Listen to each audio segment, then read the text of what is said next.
Hello दोस्तों, कैसे हैं आप? आई होप कि आप सब मज़े में होंगे। दोस्तों, मेड इन इंडिया हमारा एक फ़ोन आया है, लावा ब्लेज एक्स। और आज मैं इस वीडियो को सिर्फ इसलिए बना रहा हूँ कि ये फ़ोन इतना इम्प्रेसिव लगा मुझे कि जिस प्राइस रेंज में ये चीज़ें दे रहे हैं वो वाकई बड़ी इंपॉर्टेंट है। आपको ज़रूर जानना चाहिए।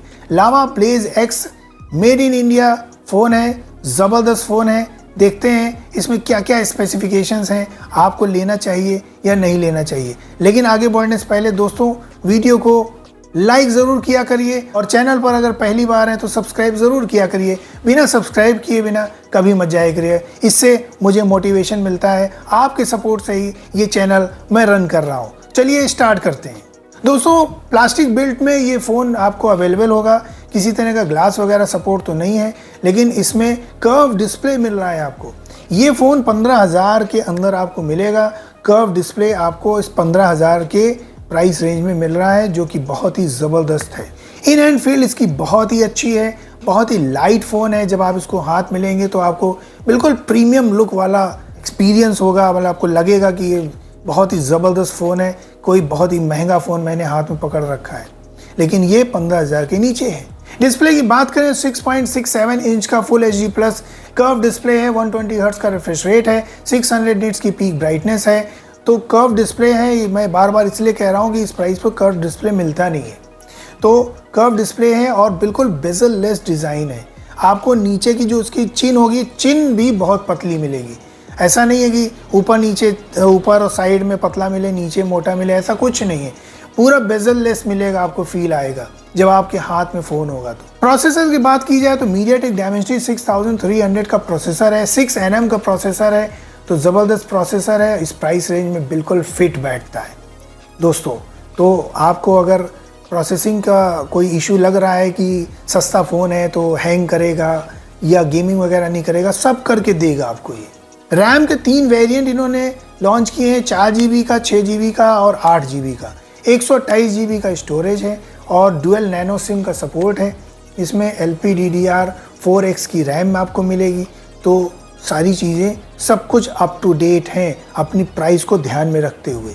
अब Antutu स्कोर की बात की जाए तो 4,20,000 के आसपास इसका Antutu स्कोर आता है। और बिल्कुल अगर आप कोई गेमिंग वगैरह करते हैं तो लो और मीडियम सेटिंग में आप इसमें बड़े आराम से गेमिंग कर सकते हैं। हाई और अल्ट्रा पर तो नहीं कर पाएंगे, लेकिन लो और मीडियम, मतलब कैजुअल गेमिंग अगर आप करते हैं, बहुत बड़े गेमर हैं तो मैं आपको ये फ़ोन नहीं सजेस्ट करूँगा।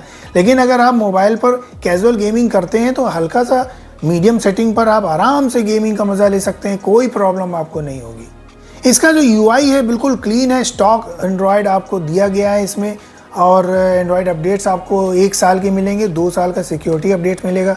थोड़ा सा ये मुझे से लगता है कि कम है। एंड्रॉयड अपडेट कम से कम 2 साल के ज़रूर देने चाहिए थे और 3 साल के सिक्योरिटी अपडेट्स देने चाहिए थे, लेकिन कोई बात नहीं, प्राइस भी कम है। 13 बैंड सपोर्ट करते हैं 5G के, और वाईफाई इसमें 5 दिया गया है, ब्लूटूथ 5.1 दिया गया है। NFC का सपोर्ट नहीं है, कोई बात नहीं है। NFC नहीं भी है तब भी काम चल जाएगा, ब्लूटूथ से काम हो जाता है। कोई NFC ना होने से कोई बड़ी प्रॉब्लम नहीं होगी आपको। कैमरा सेगमेंट की बात की जाए तो 64 मेगापिक्सल का कैमरा है, सोनी का कैमरा है। और सेकेंडरी कैमरा जो है वो 2 मेगापिक्सल का डेप्थ सेंसर है।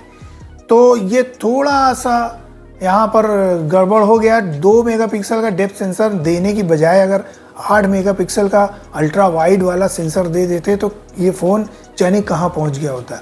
लेकिन कोई बात नहीं, 2 मेगापिक्सल का डेप्थ सेंसर है, कोई बात नहीं। 16 मेगापिक्सल का फ्रंट कैमरा है, तो इसमें कोई इशू नहीं है। पिक्चर क्वालिटी आपको अच्छी मिलेगी। तो आप मेन कैमरे से 2K का वीडियो शूट कर सकते हैं और फ्रंट कैमरे से आप फुल HD का वीडियो शूट कर सकते हैं बड़े आराम से। ख़ास बात इस फ़ोन की है इसका स्क्रीन।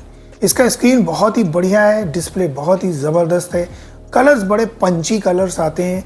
जब आप इसको देखेंगे, इसमें कोई मीडिया स्ट्रीमिंग करेंगे तो आपको बहुत अच्छा लगेगा। कहीं से भी आपको लगेगा नहीं कोई सस्ता फ़ोन आपने लिया है। अगर कैमरे से जो इमेजेस आती हैं उनकी क्वालिटी देखी जाए तो वो भी बहुत ब्राइट हैं, कलर बहुत उभर के आते हैं। थोड़ा वर्क किया गया है इमेज क्वालिटी को इम्प्रूव करने में और उसको थोड़ा प्रीमियम लुक देने की कोशिश करी गई है। 5000 mAh की बैटरी है, 33 वाट की चार्जिंग का सपोर्ट मिलेगा, वायरलेस चार्जिंग का सपोर्ट नहीं है। Type C to type C cable आपको मिलेगी। तो ये सब चीज़ें काफ़ी एडवांस दी गई हैं, तो इसमें कोई ज़्यादा दिक्कत नहीं होगी आपको। IP53 की रेटिंग दी गई है, तो ये भी आपको अच्छी मिली है। बहुत सारी चीज़ें इंप्रूव करी गई हैं इसमें, और जो फ़ोन है अपनी प्राइस को पूरी तरह से जस्टिफाई करता है। मेरे हिसाब से तो इसका डिस्प्ले ही बहुत ज़बरदस्त चीज़ है। अगर आप सिर्फ मीडिया स्ट्रीमिंग करते हैं, ज़्यादा डिस्प्ले देखते हैं, गेम वगैरह करते हैं, कैजुअल गेमर हैं, तो आपको ये फ़ोन ज़रूर लेना चाहिए। इस प्राइस रेंज में आपको इससे बढ़िया फ़ोन मिलेगा नहीं मार्केट में। तो दोस्तों यही था आज का वीडियो। आई होप कि आपको वीडियो ज़रूर हेल्पफुल लगा होगा, और आप अगर सस्ता फ़ोन लेने चाह रहे हैं तो ये फ़ोन आपको ज़रूर लेना चाहिए। वीडियो लाइक करिएगा, अगर पसंद आए तो दोस्तों में शेयर करिएगा, और चैनल को सब्सक्राइब ज़रूर किया करिए दोस्तों। आपके सपोर्ट की बहुत ज़रूरत है मुझे। चलिए अगले वीडियो में जल्दी आपके सामने आता हूँ, तब तक के लिए take care and bye bye.